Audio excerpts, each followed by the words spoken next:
नमस्कार। आप देख रहे हैं टारगेट विथ हिमांशु।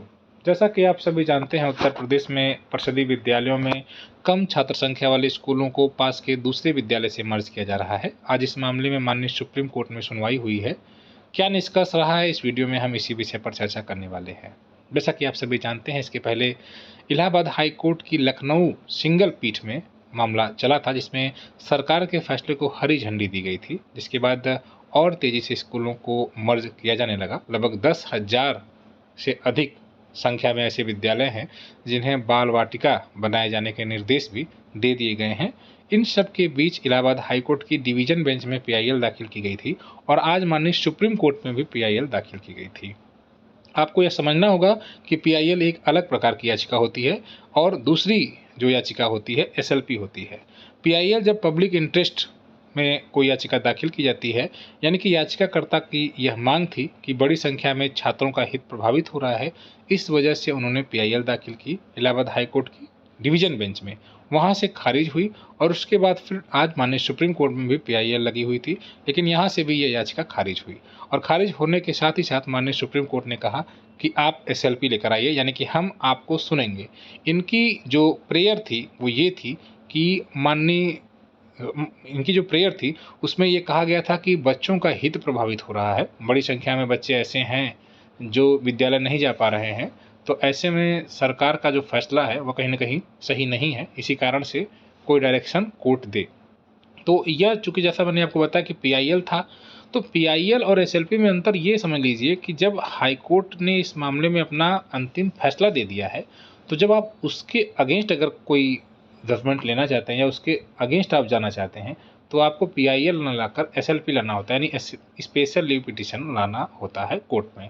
यही कारण है कि माननीय सुप्रीम कोर्ट ने आज यह कहा कि आप एसएलपी लेकर आइए, क्योंकि एक प्रकार से आप इलाहाबाद हाईकोर्ट की सिंगल पीठ ने जो फैसला दिया है उसको आप चैलेंज कर रहे हैं। जब किसी हाईकोर्ट के फैसले को चैलेंज किया जाता है तो एसएलपी दाखिल होती है। यही कारण है कि आज इस मामले पर कोर्ट ने यह चाहते हुए कि हम सुनवाई करना चाहते हैं, पीआईएल पर सुनवाई नहीं की और याचिकाकर्ता को कहा कि आप एसएलपी लेकर आइए। यह एसएलपी इलाहाबाद हाईकोर्ट की डिवीजन बेंच में भी दाखिल हो सकती थी, परंतु इसके पहले इनके द्वारा पीआईएल ही दाखिल हुई थी। तो पीआईएल और एसएलपी में अंतर है, जैसा कि मैंने आपको बता दिया।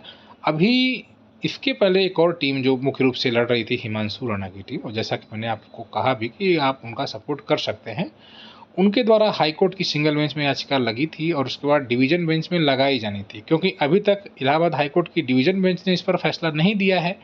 जो लखनऊ का आदेश है उसको चैलेंज नहीं किया गया है। जो इलाहाबाद हाईकोर्ट की डिवीजन बेंच ने याचिका एक सॉल्व किया है, जो खारिज किया है, वो पीआईएल दाखिल थी। एसएलपी को एसएलपी दाखिल नहीं हुई है। यही कारण है कि अभी आज माननीय सुप्रीम कोर्ट में भी आपने देखा कि एसएलपी दाखिल करने को बोला गया है। तो जो एक दूसरी टीम है उनके द्वारा ये एक प्रयास किया जा रहा है कि अभी हम डिवीजन बेंच में मामला लेकर जाएं और फिर सुप्रीम कोर्ट में लेकर जाएं, या डायरेक्टली सुप्रीम कोर्ट में भी लेकर जाया जा सकता है। इसमें कोई बहुत वो नहीं है, लेकिन हाँ, कोर्ट अगर ये बोल देगा कि पहले डिवीजन बेंच में जाइए तो फिर मैटर वही हो जाएगा। लेकिन यहाँ चूंकि मूल अधिकार से संबंधित मामला है अनुच्छेद 21 का से, यही कारण है कि सुप्रीम कोर्ट ने भी आज इस मामले में कहा है कि हम आपको सुनेंगे। तो ये याचिकाकर्ता के लिए साथ ही साथ उन सभी लोगों के लिए अच्छी बात है कि कम से कम कोर्ट इस बात पर कन्विंस्ड है कि आपकी बात सही है और सुनने के लिए राजी हो गया है।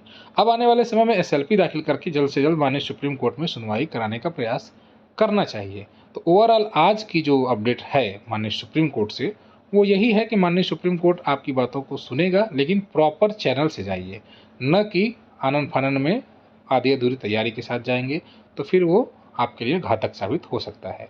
तो फिलहाल जो शिक्षक या जो बच्चे या जो अभिभावक यह चाहते हैं कि माननीय सुप्रीम कोर्ट इस मामले में अपनी सुनवाई करे, अंतिम निर्णय दे, उनके लिए बेहतर ऑप्शन यही है कि माननीय सुप्रीम कोर्ट में अनुच्छेद 21 का हवाला देते हुए मूल अधिकारों का हनन के साथ एसएलपी दाखिल करिए, स्पेशल लीव पिटीशन, क्योंकि इलाहाबाद हाईकोर्ट की लखनऊ पीठ ने आपके अगेंस्ट फैसला दिया है, आप उस आदेश को चैलेंज कर रहे हैं।